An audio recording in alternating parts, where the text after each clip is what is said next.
Side audit அப்படிங்கிறது என்னன்னா, first of all site audit வந்துட்டு எதுக்கு பண்றோங்கிறது தனித்தனியா இருக்கு. சைட் ஆடிட் வந்து இப்போ புதுசா ஒரு தியரிட்டிக்கலாக சொல்லுவாங்க.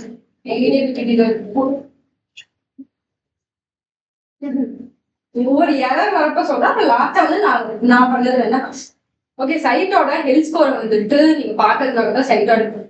இதே வந்துட்டு கிளைண்ட் வராங்க, புதுசா ஒரு கிளைண்ட் வராங்க, அவங்களுக்கு வந்துட்டு எஸ்சிஓ ரிலேட்டடா ப்ராஜெக்ட் தான் பண்ண போறோம் அப்படிங்கிற மாதிரி அவங்க சொல்லியிருக்காங்கன்னா ஆல்ரெடி அவங்க கிட்ட ஒரு வெப்சைட் இருக்கு. அதுல இருக்க எரர்லாம் வந்து நீங்க நோட் பண்ணி அவங்க கிட்ட சொல்லணும்.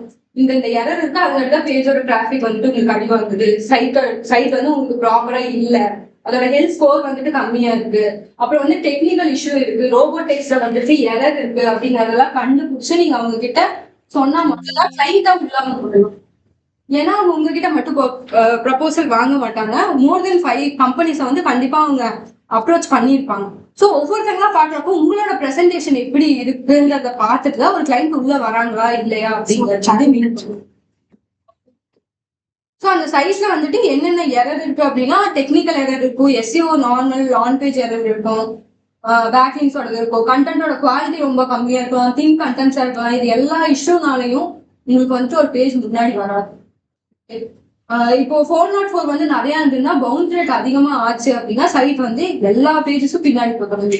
யூஐஎக்ஸ் ப்ராப்பரா இருக்கு. வந்து இன்டெலெக்ட்ல ஒரு இஷ்யூ யார் பவன்ஸ்க்கு தெரியும், இன்டெலெக்ட்ல ஒர்க் பண்ணவங்களுக்கு தெரியும். யூஎக்ஸ் வந்து ப்ராப்பரா இருக்கு, லே அவுட் வந்து ஜம்ப் ஆயிட்டே இருக்கு. ஸோ அதனால என்ன ஆகுது அப்படின்னா எல்லா பேஜஸும் பின்னாடி வர தொடங்கிடுச்சு.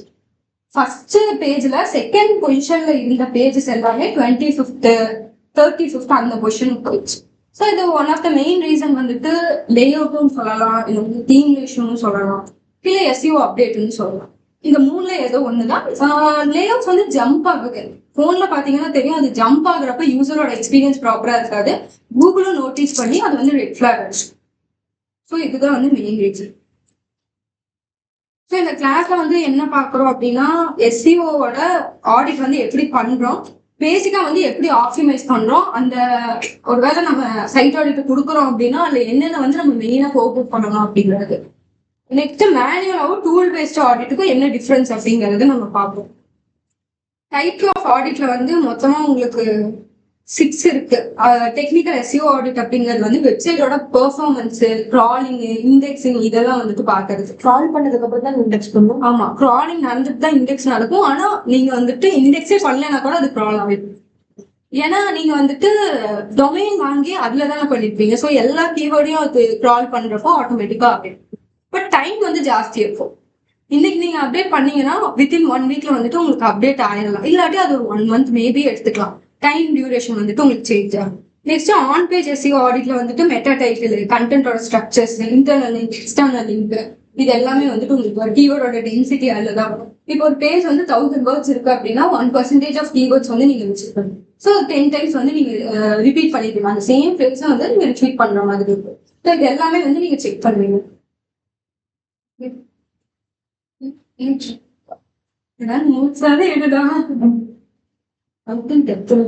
கண்டென்ட் டெப்த் அப்படிங்கிறது வந்து இப்போ நார்மலா எஸ்இஓல அட்வான்டேஜஸ் என்ன அப்படிங்கறது எழுதுறதுக்கும் நம்ம கம்பெனில என்னென்ன அட்வான்டேஜஸ் இருக்குன்னு சொல்றதுக்கும் டிஃபரன்ஸ் இருக்கு. ஸோ அந்த செகண்ட்ல நான் சொன்ன பாத்தீங்களா, அதுதான் வந்து இன்டெப்தா கண்டென்ட் இருக்கு. இந்த விஷயம் நம்ம பண்ணிருக்கோம், இவ்வளவு ரிசல்ட் வந்து காமிச்சிருக்கோம், இதை பண்ணங்காட்டி இது கிடைக்குது அப்படிங்கறத ஃபுல்லா எக்ஸ்பீரியன்ஸ் ப்ரூஃப் பேஸ்டா கொடுத்தீங்கன்னா பெட்டர். அதுதான் இன்டெப்த்.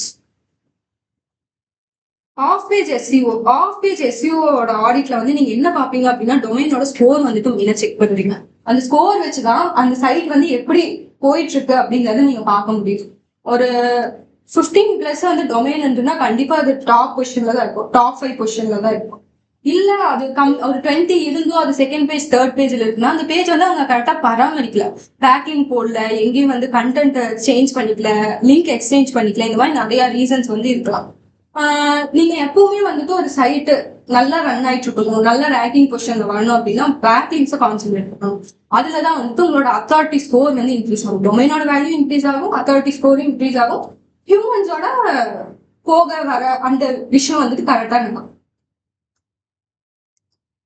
இப்போ ஒரு கிளைண்ட் உள்ள வராங்க அப்படின்னா அவங்க கிளைண்டா மாறணுங்கிற அவசியம் இல்லை. ஒரு யூசர் உள்ள வராங்க அப்படின்னா கிளைண்டா மாற மாட்டாங்க, பட் ரெஃபர் பண்றாங்க. அட்லீஸ்ட் ஒரு 100ல ஒரு பேராவது இல்ல 5 பேராவது உங்க சைட்டை பாக்குறாங்க அப்படின்னா அது ஒரு நல்ல வேல்யூ தான். வந்துட்டு உடனே போயிட்டாங்க இல்ல அது ஏதாவது பாட் வருது அப்படின்னா அது வந்து ஒரு நெகட்டிவ் எஸ்யூ. ஸோ இந்த மாதிரி பீப்புள்ஸா உள்ள வர்றதுக்கு தான் நீங்க வந்து பிளாக் சப்மிஷன்ஸ் நிறைய ரெடிட்ல, கோரால, மீடியம்ல. ஏன்னா இதை படிக்கிறவங்க ரீடைரக்ட் ஆகிறதுக்கு நிறையவே சான்சஸ். ஒரு நாளைக்கு ஒரு 1000 பேர் பாக்குறாங்கன்னா அட்லீஸ்ட் ஒரு 10 பேராவது உள்ள வந்து பார்க்கணும். லிங்க்ஸ் வந்து நம்ம அப்டேட் பண்ணியிருந்தோம் அப்படின்னா பேஜஸ் வந்து டைரக்டா வரதுக்கு சான்சஸ் இருக்கு. இல்ல ஏதாவது கொஸ்டின் கேட்கறாங்க அதுக்கு ரிலேட்டடா நீங்க ஆன்சர் பண்ணிருக்கீங்க அப்படின்னாலும் உள்ள வரதுக்கு சான்சஸ் இருக்கு.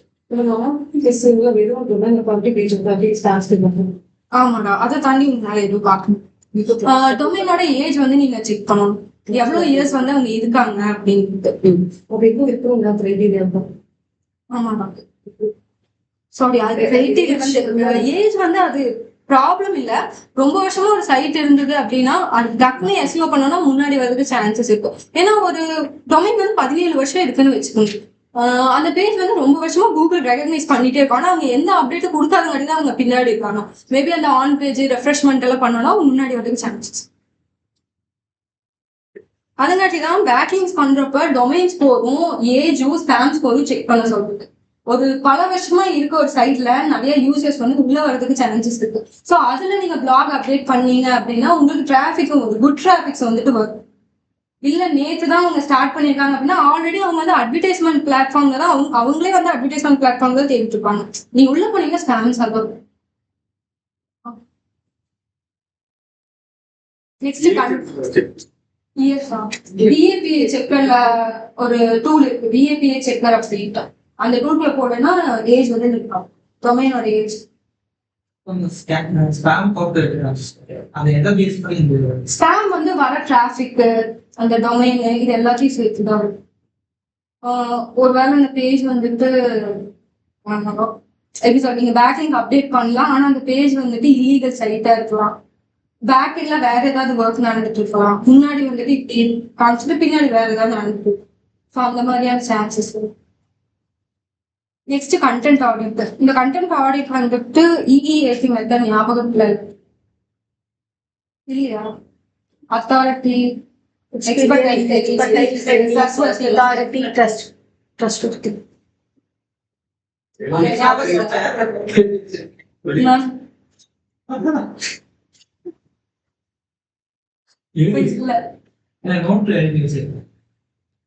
தெரிஞ்சா சொல்லுங்க. அதுதான் கேக்குறாங்க. அது எக்ஸ்பீரியன்ஸ், எக்ஸ்பர்டைஸ், அதான் அதை எக்ஸ்பிளைன் பண்ணு. எவ்வளவு எக்ஸ்பீரியன்ஸ் இருக்கு? நீங்களே எக்ஸ்பிளைன் பண்ணுங்க. எக்ஸ்பீரியன்ஸ்னா நம்ம கண்டக்ட் வந்து நம்ம புதுசா ஒருத்தவங்க எழுதுறதுக்கும் இப்ப நான் எழுதுறதுக்கும் அக்கா எழுதுறதுக்கும் வித்தியாசம் இருக்கும். அக்கா எழுத எக்ஸ்பீரியன்ஸ் ஆன கண்டென்ட்டா இருக்கும். எக்ஸ்பர்டைஸ்னா உங்களுக்கு வந்து அதுல இருந்து நீங்க என்ன எக்ஸ்பீரியன்ஸ் கத்துக்கிட்டீங்க, எவ்வளவு உங்களுக்கு என்ன தனித்துவம் இருக்குங்கிறத எக்ஸ்பர்டைஸ் ஸ்கில். அத்தாரிட்டி அப்படின்னா நீங்க எதனால இது எழுதுறீங்க, உங்களுக்கு எந்த அத்தாரிட்டி இருக்கு நீங்க எழுதுறீங்க. எனக்கு 5 years எக்ஸ்பீரியன்ஸ் இருக்கு, நான் இதெல்லாம் ஃபேஸ் பண்ணியிருக்கேன், அதனால இந்த எழுதுறேன், அதான் உங்களோட அத்தாரிட்டி.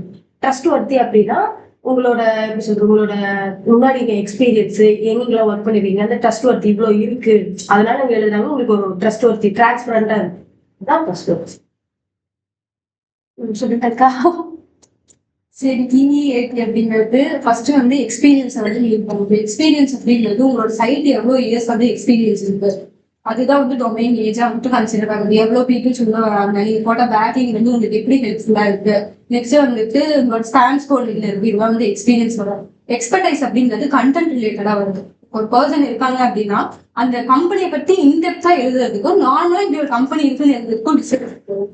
இப்போ ஒரு பர்சன் வந்து இங்க ஒரு 5 years ஒர்க் பண்ணிட்டு இருக்காங்க அப்படின்னா உங்களுக்கு ப்ராஜெக்டோட டீடைல்ஸ் எல்லாமே தெரியும். ஹிந்துஸ்தான் லிமிடெட் வந்து நாங்க ஆல்ரெடி பண்ணியிருக்கோம். அந்த மாதிரி எல்லாம் நீங்க வந்து உங்களோட இதை வந்து காமிச்சிக்கலாம், உங்களோட யூனிக்னஸ் வந்து நீங்க காமிச்சிக்கலாம். ஓகே.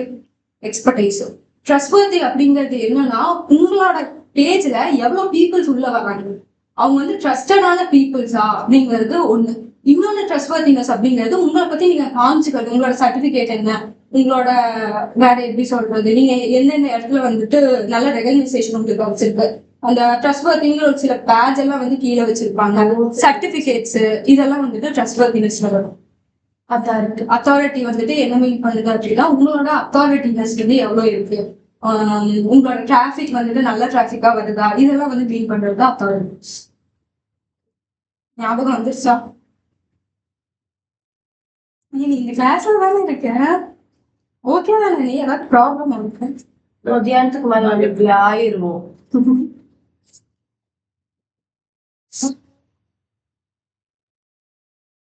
ஸோ அந்த கண்டென்ட்டோட ஆடிட்ல வந்து நீங்க மெயினா என்னென்ன பாப்பீங்கன்னா குவாலிட்டி ஆஃப் கண்டென்ட். அந்த கண்டென்ட் வந்து எவ்வளவு குவாலிட்டியில இருக்கு அப்படிங்கறத செக் பண்ணுவீங்க. நெக்ஸ்ட் வந்துட்டு ஃப்ரெஷ்னஸ். அந்த கண்டென்ட்டை அட்லீஸ்ட் 3 monthsக்கு ஒன்ஸ் ஆகுது நீங்க அப்டேட் பண்ணணும். கண்டென்ட் வந்து ரீவாம்ப் எடுக்கிற மாதிரி வச்சுட்டீங்கன்னா பெட்டர் ஆப்ஷன் இது. ஸோ நெக்ஸ்ட் வந்து கீவேர்டோட டார்கெட்டிங் கீவேர்டை பத்தி அந்த பேஜ் இருக்கா. இப்போ எஸ்இஓ பத்தி பேசுறாங்கன்னா பேஜ் ஃபுல்லா எஸ்இஓ தான் இருக்கும். அதுல டிஜிட்டல் மார்க்கெட்டிங்கும் சோஷியல் மீடியா மார்க்கெட்டிங்கும் வரக்கூடாது. ஓகே, அந்த விஷயம் வந்து நீங்க நோட்டீஸ் பண்ண வேண்டியது. ஃபார் எக்ஸாம்பிள் இப்போ ரெட் கலர் சாரி பத்தி பேசிட்டு இருக்கோம். ஓகே, ரெட் கலர்ல ஏதோ கிளாத்தை பத்தி பேசிட்டு இருக்கோம். நடுவில் ப்ளூ கலரை கொண்டு வந்தோம்னா அது வந்துட்டு கரெக்டா இருக்காது. ஸோ எந்த விஷயத்த பத்தி பேசுறீங்களோ கன்க்ளூஷன், அதாவது இன்ட்ரோடக்ஷன்ல இருந்து கன்க்ளூஷன் வரைக்கும் அதே தான் நீங்க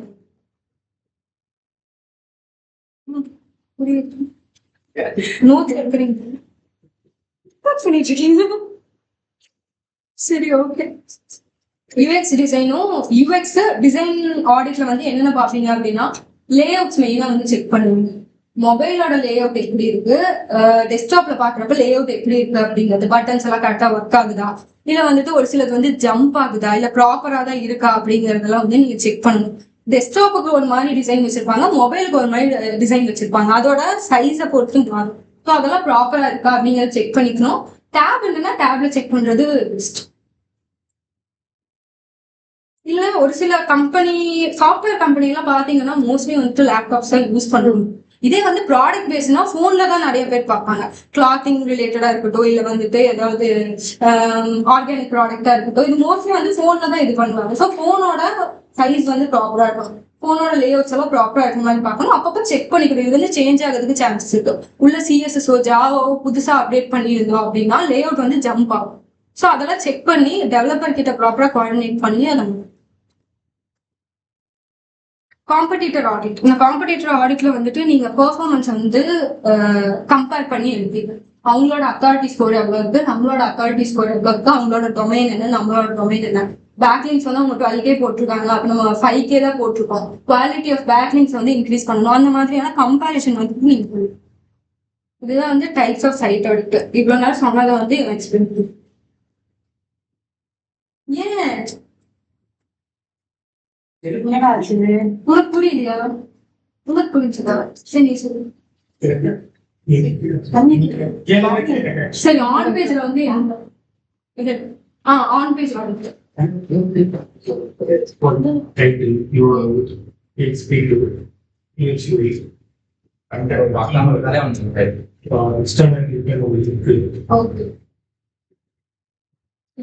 டெக்னிக்கல் சைட்ஸ் யார் சொல்றீங்க?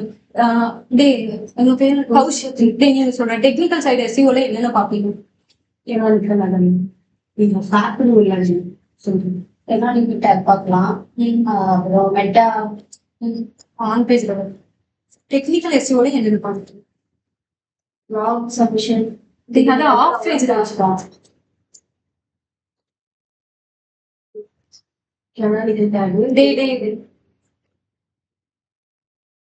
content quality, on page,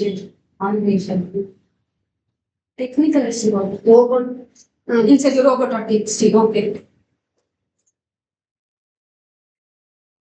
சரி, ஓகே மேம்.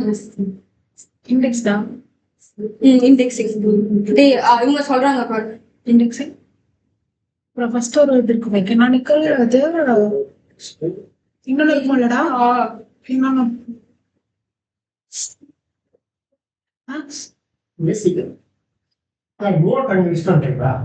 பவன் சொல்லு டெக்னிக்கல் எஸ்இஓல என்ன? அது ஆன் பேஜ்ல டெக்னிக்கல் எஸ்இஓல என்ன பாப்பீங்க? சைட் மேப், ரீடைரக்ஷன் வந்து உங்களுக்கு ஆன் பேஜ்ல தான் வரும். இந்த வெப்சைட்டோட பெர்ஃபார்மன்ஸ் ரீடைரக்ஷன் வந்து இதுக்கு அப்புறம் தான் டெக்னிக்கல். சரி, ஓகே. வேற பேஜ் சரி, ஓகே. நெக்ஸ்ட் 5 தானே இருக்கு. crawling, indexing, வெப்சைட்டோட பெர்ஃபார்மன்ஸ், ஃபார்மேட் கோடு, அப்புறம் வேற என்ன சைட் மேப், ரோபோட்.txt, ஸ்கீமாஸ், அவ்வளவுதான்.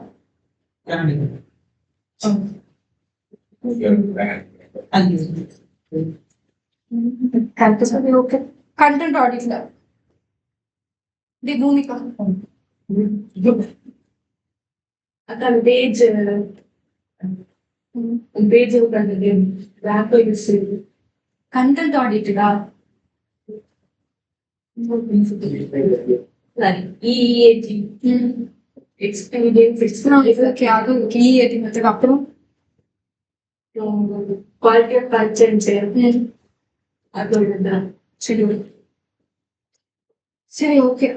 டெக்னிக்கல் எஸ்இஓஸ்ல வந்து நெக்ஸ்ட் அந்த கான்செப்ட் மட்டும் நோட் பண்ணிக்கோங்க, என்னென்ன மெயின் கான்செப்ட் இருக்கு அப்படிங்கிறது.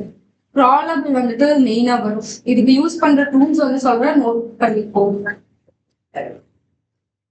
நீ நோட்ஸ் எடுக்கல மேம், இது யாருக்கும் நீங்க ஷேர் பண்ணக்கூடாது, நீங்களே வச்சுக்கிறீங்க. ஓகே. க்ராலபிலிட்டிக்கு வந்து என்னென்ன டூல்ஸ் யூஸ் பண்ணுவீங்க அப்படின்னா ஸ்கிரீமிங் ஃப்ராகர், சைட் பல்ப். நோட் பண்ணு.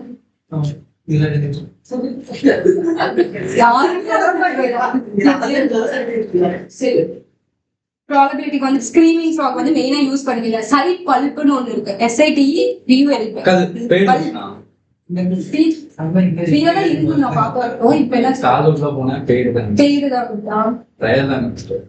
சரி ஓகே. ஏஹெச்ரஃப், செம்ரஷ், கூகுள் சர்ச் கொஞ்சம் இந்த டூல்ஸ் எல்லாம் வந்து மெயினா யூஸ் பண்ணுவீங்க. ப்ராபபிலிட்டி ப்ராப்பரா இருக்கா அப்படிங்கிறத பார்த்துட்டு screaming frog, site bulb, Google search console, ஏஹெச்ரஃப், செம்ரஷ். ப்ராபபிலிட்டி ப்ராப்பரா இருக்கா இல்லையா செக் பண்ணி கிராலிங் இண்டெக்ஸிங் பண்ணுவாங்கடா, கூகுள் கன்சோல் பண்ணுவாங்க. டெக்னிக்கல் எஸ்இஓ இருக்குல்ல, அதுல வந்து கரெக்டா கிரால் பண்ணுதா, கூகுள் வந்து உன்னோட பேஜை கிரால் பண்ணுதாங்கிறத பாக்கிறதுக்காக இந்த டூல்ஸ் எல்லாம் யூஸ் பண்ணுவீங்க. அதெல்லாம் இதெல்லாம் பண்ணுவாங்க. நான் வெறும் கூகுள் கன்சோல் மட்டும் சொல்லி கொடுத்தேன். மேம் ஸ்கிரீமிங் ஃப்ராக் உங்களுக்கு நெக்ஸ்ட் வருது, அதுல நான் எக்ஸ்பிளைன் பண்ணுவேன். ஓகே. நெக்ஸ்ட் வந்து இண்டெக்ஸிங் இஷ்யூஸ் வந்து எப்படி நீங்க ஃபைண்ட் பண்ணுவீங்க அப்படின்னா சைட் காலன் போட்டு அந்த லிங்க் வந்து பேஸ்ட் பண்ணுவீங்க. சோ அது ப்ராப்பரா இருக்கா இல்லையா அப்படிங்கிறது தெரிஞ்சுக்கலாம். அதான்ப்பா நம்ம URL முன்னாடி சைட் டாட் போடுவோம், லிங்க் டாட் சார்ட் இல்லையா. Next core web vitals. இதுல வந்து சைட்டோட ஸ்பீட் வந்து எப்படி இருக்கு, மொபைலோட ஸ்பீட் எப்படி இருக்கு, டெஸ்க்டாப்போட ஸ்பீட் எப்படி இருக்கு, அதுல என்னென்ன சேஞ்சஸ் பண்ணணும் அப்படிங்கறதுலாம் வந்து நீங்க கூகுள் கன்சோல் தானே பார்ப்போம். பேஜ் ஸ்பீடிங் ஸ்பீட் ஸ்பீடிங் தானே, அதுதான் சார் கூகுள் மே கன்சோல் பேஜ் ஸ்பீடிங் பார்த்து. ஸ்பீட் ஸ்பீடிங் பார்த்து இல்ல Google search console, Google analytics, tag manager இதோட ஆக்சஸ் வந்து யாருமே கொடுக்கும் அன்டில் நீங்க அந்த கம்பெனில ஜாயின் பண்ண வரைக்கும். ஜாயின் பண்ணாலும் அது ஒரு 3 months இருக்கும். ஏன்னா அது வந்து கொஞ்சம் டேஞ்சரஸ் பீப்புள்ஸ் கிட்ட ஷேர் பண்றது. ஒரு அளவுக்கு எக்ஸ்பீரியன்ஸ் இருக்கு, அது எதுக்கு யூஸ் பண்றோம் அப்படின்னு தெரிஞ்சா ஓகே. இல்லாட்டி நீங்க ஏதாவது ஆக்சஸ் கட் பண்ணிட்டாலோ இல்ல பேஜ் வந்து இண்டெக்ஸ் ஆகாம பண்ணிட்டீங்கனாலும் இஷ்யூ வந்து அது யாரும் தர மாட்டாங்க. சோ நீங்க வந்து பேசிக்கான சைட் ஆடிட் எடுக்கிறப்போ நீங்க ஆக்சஸ் கொடுக்க மாட்டாங்க. தேர்ட் பார்ட்டி டூல்ல இருந்து தான் நீங்க சைட் ஆடிட் எடுப்பீங்க. நெக்ஸ்ட்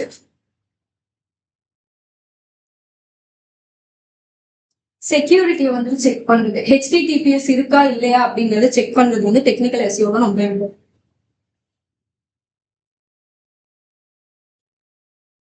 மொபைலோட யூசபிலிட்டி, மொபைல் ஃப்ரெண்ட்லியா இருக்கா, டெஸ்ட் வந்து ப்ராப்பரா எடுக்குதா அப்படிங்கறதுலாம் செக் பண்ணுவீங்க. புரோக்கன் லிங்க்ஸ் வந்துட்டு நான் ஆல்ரெடி சொன்ன மாதிரி இது பவுன்ஸ் ரேட் வந்துட்டு இன்க்ரீஸ் பண்ணி விட்டுரும்.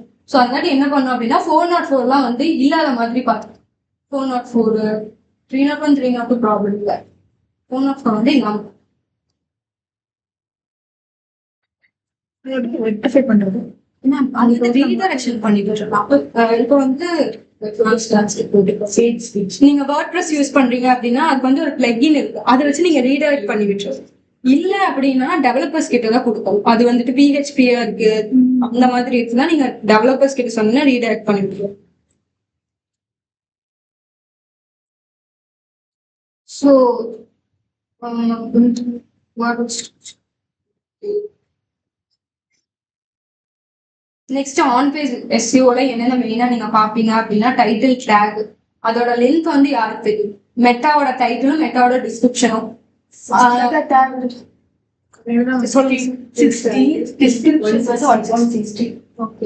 50 to 60 கேரக்டர்ஸ், 155 to 160 கேரக்டர்ஸ். இதே வந்துட்டு நீங்க வேர்ட்பிரஸ்ல பண்றீங்க அப்படின்னா 140 நிறுத்திக்கிறது நல்லது. ஏன்னா அந்த பிளகின்ஸ் வந்து 140 கேரக்டர்ஸ் தான் இருக்கு. அப்போ டேக் மெட்டா டேக் தான் meta title, meta description, keywords, your title எவ்வளவு வச்சிருந்தியா 55 to 60 கேரக்டர்ஸ் வேர்ட்பிரஸ்லயே WordPress. Next meta description, title வந்து நீங்க பெருசா சேஞ்சஸ் பண்ண முடியாது. ஏன்னா நீங்க வந்து கீவேர்டு தான் மெயினா எடுப்பீங்க. இப்போ பெஸ்ட் வெப் டெவலப்மெண்ட் கம்பெனி வந்து இதுவே வந்து 40 to 60 கேரக்டர்ஸ் வந்து ஒரு பவர் வேர்ட் மட்டும் நீங்க முன்னாடி யூஸ் பண்ணிருப்பீங்க, டாப், பெஸ்ட் இந்த மாதிரி. அது அவ்வளவுதான் முடிஞ்சது. ஆனா டிஸ்கிரிப்ஷன் வரப்ப யூனிக்கா கொடுக்க பாருங்க. இந்த கம்பெனிக்கு வந்து 15 years of experience இருக்கு. We are the best web development company in Coimbatore. Also, we provide SEO services to the business and the product. அந்த மாதிரி கொடுத்தாலும் கொஞ்சம் யூனிக்கா உங்களோட வேல்யூவை காமிக்கிற மாதிரி நீங்க டிஸ்கிரிப்ஷன்ல. நெக்ஸ்ட் வந்துட்டு கீவேர்ட் ஆப்டிமைசேஷன், டென்சிட்டி வந்து செக் பண்ணுங்க. ஆன் பேஜ்ல இம்பார்ட்டண்டா இருக்கு. இது வந்து ஒரு பேஜ்குள்ள போயிட்டு Ctrl+F கொடுத்தாலே நீங்க ஃபைண்ட் பண்ணி எடுத்துக்கலாம். இல்லாட்டி நீங்க ரீட் பண்ணி கொஞ்சம் கொஞ்சமா எடுக்கிற மாதிரி வரும். இல்ல Ctrl+U கொடுத்து சோர்ஸ் கோட்குள்ள போய் அதை வந்து Ctrl+F கொடுத்தீங்கன்னா அந்த கீவேர்டு எவ்வளவு தடவை வந்து ரிப்பீட் பண்ணிருக்காங்க அப்படிங்கிறது தெரியும். அந்த டென்சிட்டி வந்து நீங்க ப்ராப்பரா மெயின்டைன் பண்ணணும். கண்ட்ரோல் எது கொடுக்குறோம், ஃபைன் பண்றதுக்கு எவ்வளவு தடவை கீவேர்ட்ஸ் யூஸ் பண்ணிருக்காங்க அது அப்படிங்கிறது. Ctrl+F கொடுத்தாவே வரும் இல்லப்பா. Ctrl+U கொடுத்தேன்னா சோர்ஸ் கோட் போய் போகுதா, இமேஜ் ஆல்ட்ல வந்து எவ்வளவு தடவை யூஸ் பண்ணிருக்காங்க, அடிஷனலா எவ்வளவு தடவை யூஸ் பண்ணிருக்காங்க அப்படிங்கிறது உங்களுக்கு தெரிஞ்சு. Ctrl+U அதுல போயிட்டு Ctrl+F கொடுத்து சர்ச் பண்ணுவீங்க. Next image alt. ஒரு இமேஜ் இருக்கு அப்படின்னா அந்த இமேஜ் வந்து ப்ராப்பரா நீங்க அது எதை பார்க்கிறதுங்கிறது ஒண்ணு டிஸ்கிரைப் பண்ணலாம், இல்ல கீவேர்டு வந்து அப்டேட் பண்ணிக்கலாம். எல்எஸ்ஐ கீவேர்ட்ஸ் வந்துட்டு நீங்க ஆட் பண்ணுங்க. ஸோ அந்த இமேஜ் வந்து கண்டிப்பா 100 KB-க்குள்ளதான் இருக்கும். அதான் வந்து SEO. நெக்ஸ்ட் இமேஜோட pixel 50 100 KB. 50 KB below 100 KB இருந்தா ஓகே தான். ஆனா இதுல காமிச்சிச்சு ஸ்கிரீனிங் ஃபார்ம்ல 50 கேக்கு ஆயிடுச்சா இருக்குன்னு சொல்லி வந்து சூஸ்ல பிக்சலா இமேஜ் தான் பார்த்து ஓகே. பிக்சல் ஒண்ணு இருக்கு. பிக்சல் கான்செப்ட் என்ன அப்படின்னா அந்த லென்த் ஹைட்டும் வந்துட்டு உங்களுக்கு வரும். அது ஜாஸ்தியா இருந்தாலும் நீங்க அதை வந்து சின்னது பண்ணி போடுற மாதிரி இருக்கும். பிக்சலும் நீங்க பிக்சல் வந்து 100 இல்லடா, பிக்சல் வந்து ஒவ்வொன்றுக்கு ஏற்ற மாதிரி வரும். ஒவ்வொரு லேஅவுட்டுக்கு தகுந்த மாதிரி உங்களுக்கு சேஞ்ச் ஆகும்.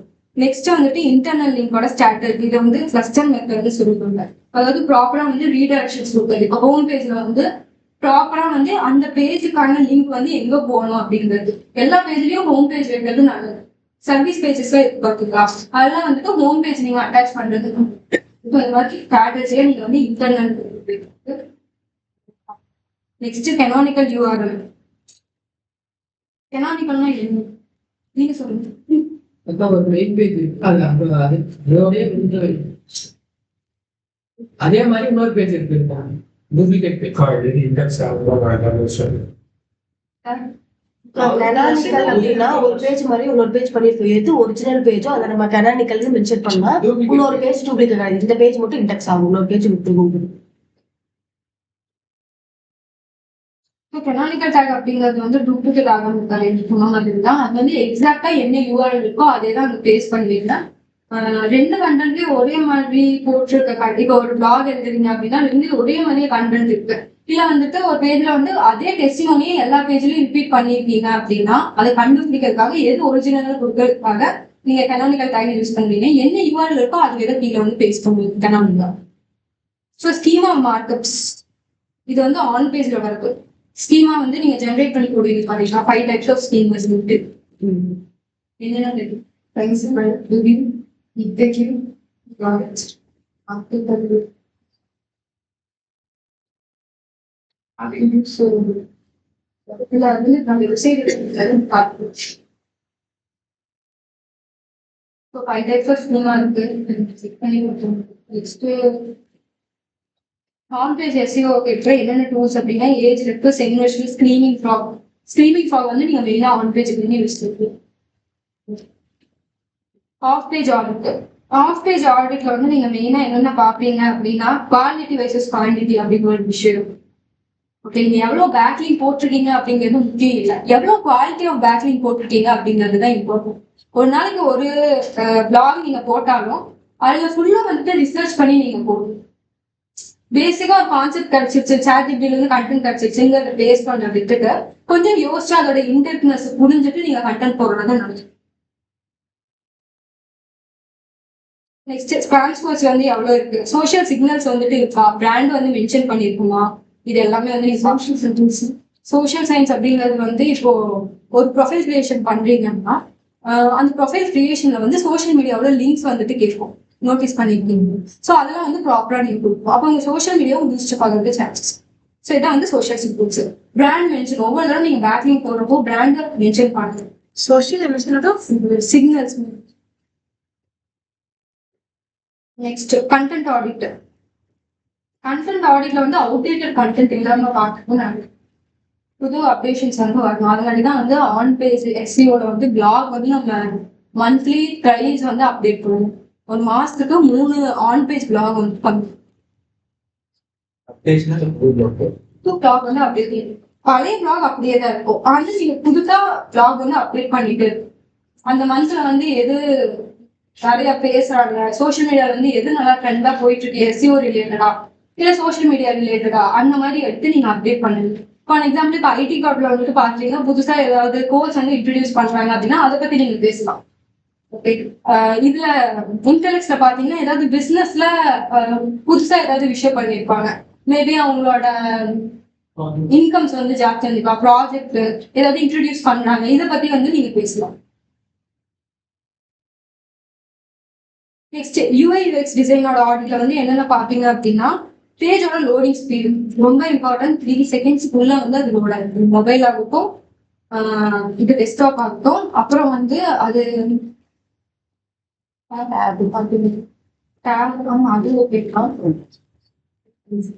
பேஜ் வந்து லோட் ஆகுது அப்படின்னு காமிச்சாலும் அந்த பேஜ்குள்ள போய் பாக்குறப்ப அந்த லேஅவுட்ஸ் வந்து நிறைய லோட் ஆகுது. உள்ள போனோடனே அந்த எல்லா லேஅவுட்ஸும் செட் ஆகி இருக்கணும். அதுல ஏதாவது இஷ்யூஸ் இருக்கா அப்படிங்கிறத நீங்க பாக்கணும். மொபைல் ரெஸ்பான்சிபிள் ப்ராப்பரா இருக்கா, சிடிஎம் வந்து விசிபிளா இருக்கா. இப்போ வந்து மொபைல் வந்து சுருக்கிடுவாங்க.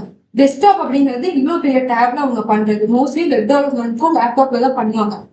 மோஸ்ட்லி வெப் டெவலப்மெண்ட் லேப்டாப்ல தான் பண்ணுவாங்க. ஸோ மொபைல் போறப்ப அது ஃபுல்லாவே சுருக்கி வரும். அப்ப அந்த சிடிஎம் வந்து விசிபிளா இருக்கா, போட்டிருக்க கண்டென்ட் ஒண்ணு மேல ஒண்ணு இருக்கா அப்படிங்கிற இதெல்லாம் வந்து நீங்க செக் பண்ணணும். ஓகே, அது வந்துட்டு யூஎக்ஸ்ல அது ஒரு இஷ்யூ தான்.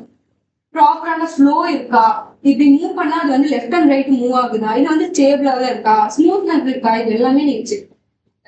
இமேஜஸ் வந்து கரெக்டா லோட் ஆகுதா, இல்ல அதுக்கு பதிலா வந்து ஆல்ட் டேட் மேல வருதா, இது எல்லாமே நீங்க ஒவ்வொன்றா செக் பண்ற மாதிரி தான் இருக்கு. நெக்ஸ்ட் நேவிகேஷன் வந்து கிளியரா இருக்கா. நேவிகேஷன் அப்படிங்கிறது ஹோம், எக்ஸோட்டஸ், கான்டாக்டஸ், அப்புறம் இந்த சர்வீஸ் பேஜஸ் இதெல்லாம் வந்து ப்ராப்பர் லேஅவுட் இருக்கா, கிளிக் பண்ணா எல்லாம் கரெக்டா ரீடாக்ட் ஆகுதா அப்படிங்கிறது நீங்க செக் பண்ற மாதிரி இருக்கும். Readability, layout balance. இந்த ரீடபிலிட்டி வந்து கண்டென்ட் ரீட் பண்ற மாதிரி இருக்கா, இல்ல கொஞ்சம் இருக்கா. லைக் இப்போ புல்லட் பாயிண்ட்ஸ் ஆட் பண்ணிருக்கோம் அப்படின்னா பெரிய கேப் விட்டு அந்த புல்லட் நெக்ஸ்ட் வருது, அந்த மாதிரிலாம் இல்லாம ஃப்ளோ வந்து ப்ராப்பரா இருக்கு. ஓகே,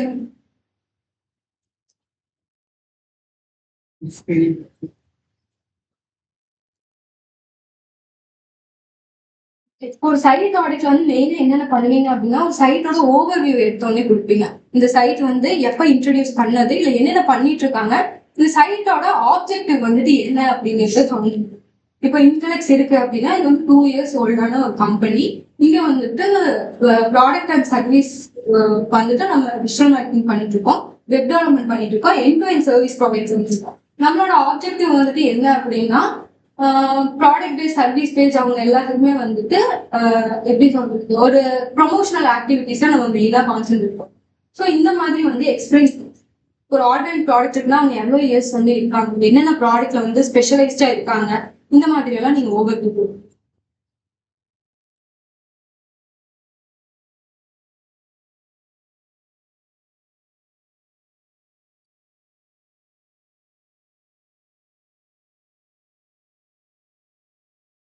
இது எல்லாமே பார்க்கணுமா இல்ல பிபிடி போட்டேன் எது இம்பார்ட்டன்ட் வந்து நான் சொன்ன எல்லாமே இம்பார்ட்டன்ட்.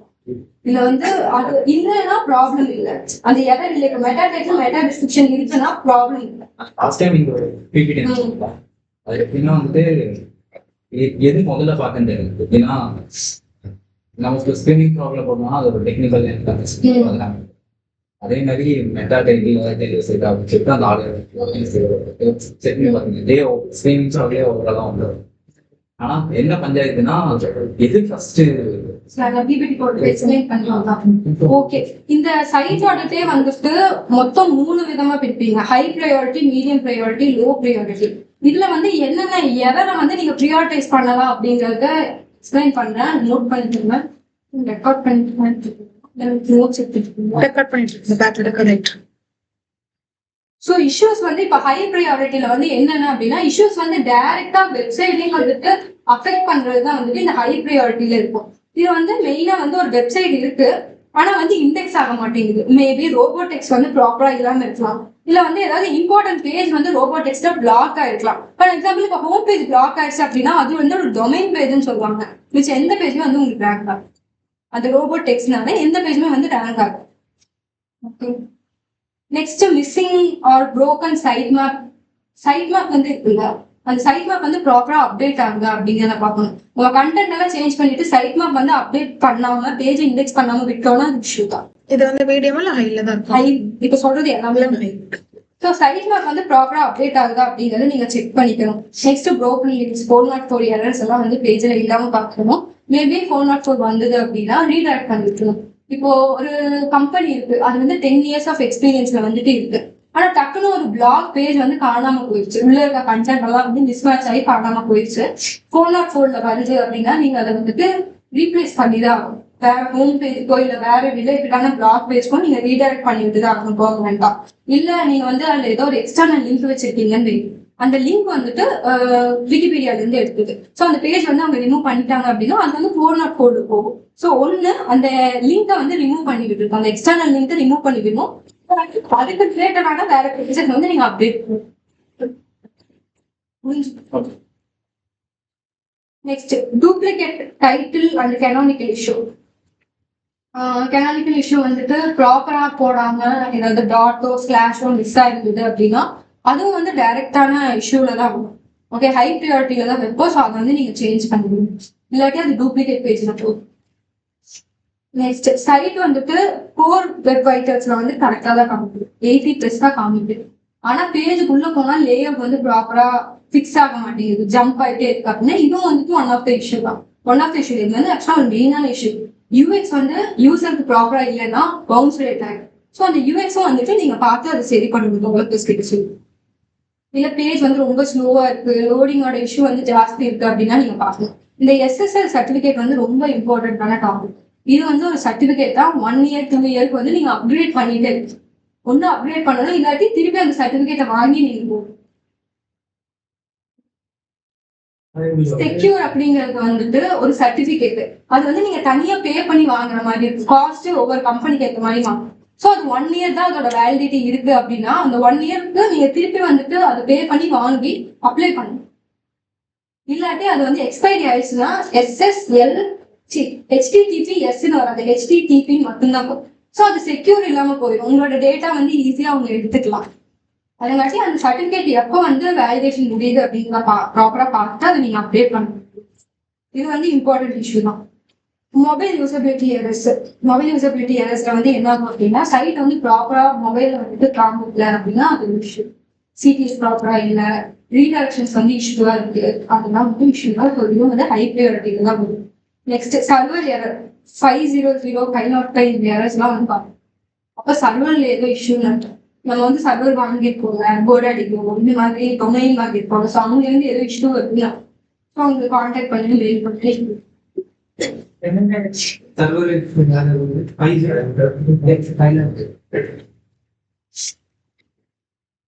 Medium priority. ஸோ இது வந்து என்ன பண்ணும் அப்படின்னா சைட்ல வந்து ரேங்க் ஆகாம வந்துட்டு தடுக்கிறதுக்காக தான் வந்து இந்த மீடியம். ஹை ப்ரியாரிட்டி நீங்க உடனே வந்துட்டு சரி பண்ண மாதிரி இருக்குது. மீடியம் ப்ரியாரிட்டியை நீங்க பண்ணணும், ஆனா அதுக்கு அவ்வளவு இம்பார்ட்டன்ஸ் இல்லை. ஃபர்ஸ்ட் அந்த ஹை ப்ரியாரிட்டி முடிச்சுட்டு தான் நீங்க மீடியமுக்கும் அப்புறம் லோ ப்ரியாரிட்டிக்கும் வருவீங்க. ஸோ இதுல வந்துட்டு என்ன அப்படின்னா டேக் வந்து மிஸ் ஆகுது, மெட்டா டேக்ஸ் வந்துட்டு மிஸ் ஆகுது. அப்புறம் டூப்ளிகேட் டைட்டில் டேக்ஸ் வந்துட்டு மெட்டா டைட்டில் 2 பேஜுக்கும் ஒரே மாதிரியே இருக்கு. இதெல்லாம் வந்து பண்ணாம இருக்கு. அன்ஆப்டிமைஸ் இமேஜஸ், இமேஜ்ல வந்து ஆல்ட் இமேஜ் இல்லாம இருக்காது, இமேஜோட சைஸ் பெருசா இருக்குது. 1 MB 6 MB எல்லாம் வந்து இமேஜ் இருக்கு. லோடிங் ஸ்பீட் வந்து அதிகம். ஸோ அது வந்து செக் பண்ணணும். Next internal link external link miss ஆகுது. கண்டென்ட் வந்து அப்டேட்டட் கண்டென்ட்டா இல்லாம அவுடேட்டட் கண்டென்ட்டா இருக்குது. அதே மாதிரி கண்டென்ட் வந்து ரொம்ப கம்மியா 100 words 200 words வந்து எக்ஸ்பேண்ட் பண்ணுது. Next poor keyword targeting. இப்போ ஒரு கீவேர்ட் எடுக்கிறீங்க அப்படின்னா ஒரு 1000 wordsக்கு இவ்வளோ டென்சிட்டி இருக்கு. ஸோ அதை வந்து நீங்க ப்ராப்ளம் மெயின்டைன் பண்ணணும். நெக்ஸ்ட் ஸ்கீமா வந்து அப்டேட் பண்ணாம விடுறது, இல்லாட்டி அது அவுடேட்டட்லயே விடுறது. எஃப்ஏக்கு வந்து மாத்திருப்பீங்க, ஆனா ஸ்கீமால மாத்திருப்பீங்க. அந்த மாதிரிலாம் பண்ணக்கூடாது. நீங்க போட்டிருக்க எஃப்ஏக்கும் ஸ்கீமாலேயும் இருக்கும், இல்லாட்டி அந்த ஸ்கீமா வந்து நீங்க சேஞ்ச் பண்ணக்கூடாது. இதெல்லாம் வந்து நீங்க மீடியம் பீரியட்ல இருக்கு. லோ ப்ரியாரிட்டி இது வந்து டைரக்டா அஃபெக்ட் பண்ணலனாலும் இன்டைரக்டா வந்து அஃபெக்ட் பண்ணுது. ஸ்மால் டெக்ஸ்ட் HTML ரேஷியோஸ் வந்து ப்ராப்பரா இல்லாம இருக்குது. ஃபார் எக்ஸாம்பிள் இப்போ டொமைன் இருக்கு அப்படின்னா HTML வருது, PHP வருது, இந்த மாதிரிலாம் வரதுனாலாம் வந்து டெவலப்பர்ஸ் சொல்லி இன்னைக்கு வந்து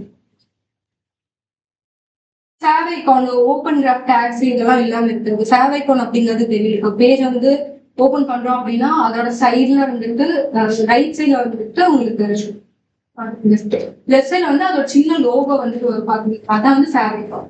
ஸோ அது மிஸ் ஆகுறது. ஓப்பன் கிராஃப் வந்துட்டு இல்லாம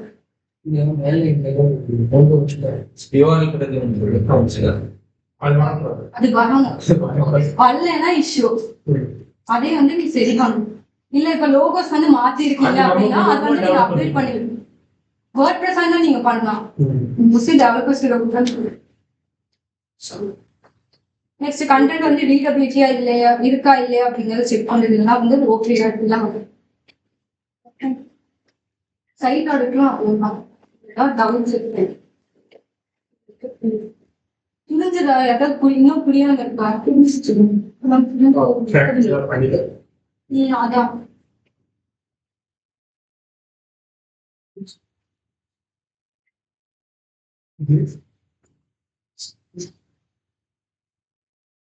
ஸ்கிரீனிங் ப்ராப்ளம் வந்துட்டு அதுல என்னென்ன பண்ணலாம் அப்படிங்கறது சொல்லினா அப்புறம் வந்து புரியும். ஸோ ஸ்கிரீனிங் ஃப்ராக் அப்படிங்கிறது one of the tool use for technical எக்ஸிங்கோ ஆன் பேஜ் எல்லாருக்குமே நம்ம யூஸ் பண்ணுவோம். டைட்டில் எடுத்தீங்கன்னா ஸ்கிரீனிங் ஃப்ராக் வந்து ரொம்ப ஹெல்ப்ஃபுல்லாகவே அந்த எரர் எங்க இருக்கு, லிங்க் வந்து எந்த இடத்துல கொடுத்துருக்கு, இமேஜஸ் பார்க்கறதுக்கு, இந்த மாதிரி எல்லா டீட்டெயில்ஸுமே நீங்க அது வந்து கேதர் பண்ணுங்க. நெக்ஸ்ட் வந்துட்டு ஸ்கிரீனிங் ஃப்ராக்ல என்னென்ன கான்செப்ட் வந்துட்டு நீங்க பார்க்கலாம் அப்படின்னா பேஜோட title, meta description, highlight format கரெக்டா இருக்கா, இமேஜ்க்கு ஆல்ட் கொடுத்துருக்காமா, 100 KB-க்குள்ள 100 KB-க்குள்ள இருக்காக்கா இல்ல அதை தாண்டி இருக்கா, இதெல்லாம் வந்து பார்க்கலாம். இப்போ ஒரே ஒரு வெப்சைட்ல இப்போ வந்து ஆல் டெக்ஸ்ட் கொடுக்கலன்னு வச்சுக்கோங்க. இமேஜ்ல இங்க ஆல் டெக்ஸ்ட் கொடுக்கலன்னு ஒன்று கிளிக் பண்றோம். ஆல் டெக்ஸ்ட் இந்த சைடு அந்த URLs எல்லாம் காட்டும்ல. இப்போ அதுல ஒரு 108 URLs காட்டுது அப்படின்னா நம்ம வந்து அவங்களுக்கு கிளைண்ட் போடையில எப்படி ப்ரெசென்ட் பண்றது? இமேஜ் வந்து இவ்வளவு மிஸ் ஆகுது அப்படிங்கிறதுனா நீங்க கவுண்ட் போட்டு இல்லாட்டி அது ஸ்கிரீன்ஷாட் எடுத்து இமேஜ் ஆல்ரெடி மிஸ் ஆகுது மோர் தென் 50 pages, மோர் தென் 8 pages அது நீங்க ரேஷியோ மாதிரி. ஸோ ஹைரார்கி ஃபார்மேட் கரெக்டாக இருக்கா, கனானிக்கல் இருக்கா, 200, 301, 302, 404 இது எல்லாமே நீங்க பார்த்துக்கணும். நெக்ஸ்ட் வந்து பேஜோட சைஸ், லோடிங் ஸ்பீடு, இந்த மாதிரி விஷயமும் நீங்க வந்து செக் பார்க்கணும். ஸ்கிரீனிங் ஃபார் மோஸ்ட்லி எல்லாத்துக்குமே தெரியும்க்கா. நீங்க சொல்லி டீச் பண்ணுங்களா? காட்டுது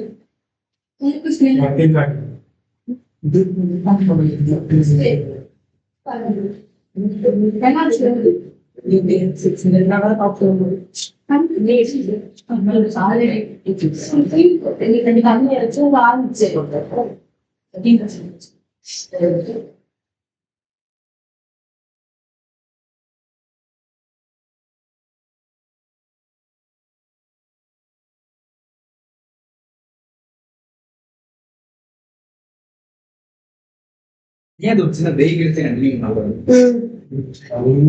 பாருங்க சரி, okay. தூங்கிடுச்சு 350 ஓகே ஒரு 10 3 5 சரி வெயிட் பண்ணுங்க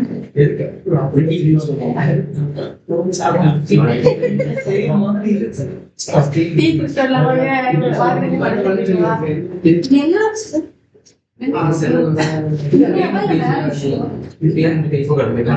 அக்கா இல்லக்கா அவனுக்கு மத்தியானம் தலைமை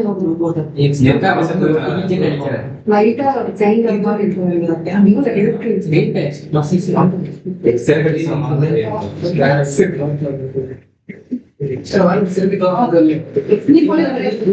போங்கடா நாங்க அங்கே போயிட்டு வரோம்.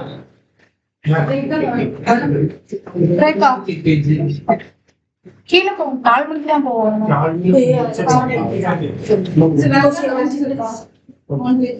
இது